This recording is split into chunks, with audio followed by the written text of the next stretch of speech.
गांव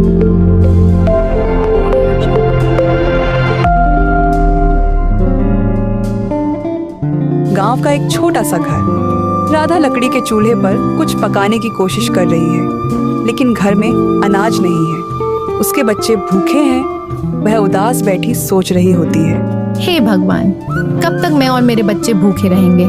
कुछ भी खाने को नहीं बचा। तभी जंगल की ओर से एक बूढ़ी औरत आती है। वह रहस्यमयी दिखती है और उसके हाथ में एक पुरानी कढ़ाई है।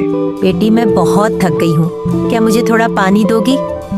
अरे अम्मा, क्यों नहीं, आप अंदर आइए। राधा पानी देती है और बूढ़ी औरत मुस्कुराती है। तू बहुत अच्छी है बेटी, तेरी मदद के लिए मैं तुझे यह जादुई कढ़ाई देती हूँ।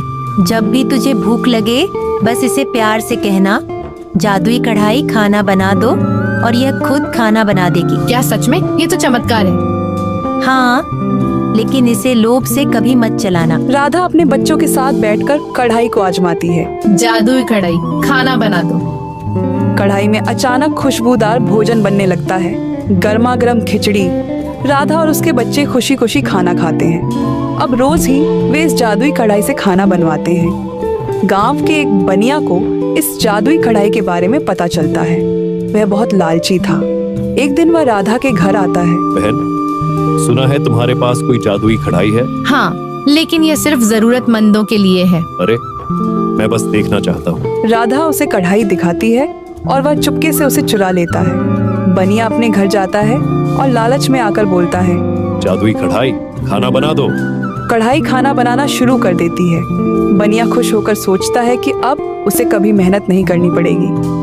लेकिन फिर उसे एक और विचार आता है। अगर यह कढ़ाई खाना बना सकती है तो सोना भी बना सकती होगी। चलो इसे आजमाते हैं। जादुई कढ़ाई सोना बना दो। कढ़ाई अचानक तेजी से गर्म होने लगती है और उबलने लगती है। गरम तेल, गांव का एक गर्मा गर्म भोजन बाहर लकड़ी के चूल्हे पर कुछ पकाने की कोशिश कर रही है, लेकिन कढ़ाई नहीं रुकती। अनाज क्योंकि उसने इसे गलत काम के लिए इस्तेमाल किया था। वह उसका पूरा घर सोच रही गर्मा गर्म खिचड़ी से भर जाता है। कब तक मैं और मेरे बच्चे भूखे रहेंगे?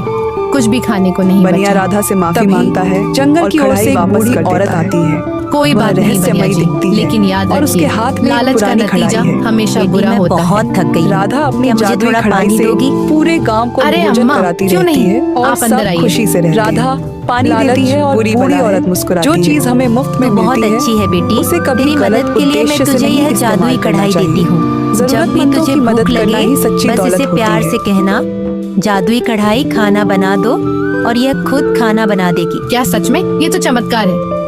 हाँ, लेकिन इसे लोभ से कभी मत चलाना। राधा अपने बच्चों के साथ बैठकर कढ़ाई को आजमाती है। जादुई कढ़ाई खाना बना दो। कढ़ाई में अचानक खुशबूदार भोजन बनने लगता है। गर्मा गर्म खिचड़ी। राधा और उसके बच्चे खुशी खुशी खाना खाते हैं। अब रोज ही वे इस जादुई कढ़ाई से खाना बनवाते हैं।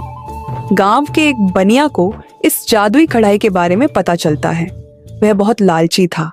एक दिन वह राधा के घर आता है। बहन, सुना है तुम्हारे पास कोई जादुई कढ़ाई है? हाँ, लेकिन यह सिर्फ जरूरतमंदों के लिए है। अरे, मैं बस देखना चाहता हूँ। राधा उसे कढ़ाई दिखाती है और वह चुपके से उसे चुरा लेता है। बनिया अपने घर जाता है और लालच में आकर बोलता है, जादुई कढ़ाई खाना बना दो। कढ़ाई खाना बनाना शुरू कर देती है। बनिया खुश होकर सोचता है कि अब उसे कभी मेहनत नहीं करनी पड़ेगी। लेकिन फिर उसे एक और विचार आता है। अगर यह कढ़ाई खाना बना सकती है तो सोना भी बना सकती होगी। चलो इसे आजमाते हैं। जादुई कढ़ाई सोना बना दो। कढ़ाई अचानक तेजी से गर्म होने लगती है और उबलने लगती है। गरम तेल और गर्मा गर्म भोजन बाहर गिरने लगता है। अरे रुक जा, बस कर। लेकिन कढ़ाई नहीं रुकती, क्योंकि उसने इसे गलत काम के लिए इस्तेमाल किया था। उसका पूरा घर गर्मा गर्म खिचड़ी से भर जाता है और वह उसमें गिर जाता है।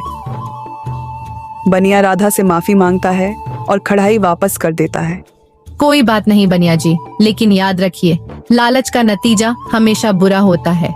राधा अपनी जादुई कढ़ाई से पूरे गांव को भोजन कराती रहती है और सब खुशी से रहते हैं। लालच बुरी बला है। जो चीज हमें मुफ्त में मिलती है उसे कभी गलत उद्देश्य से नहीं इस्तेमाल करना चाहिए। जरूरतमंदों की मदद करना ही सच्ची दौलत होती है।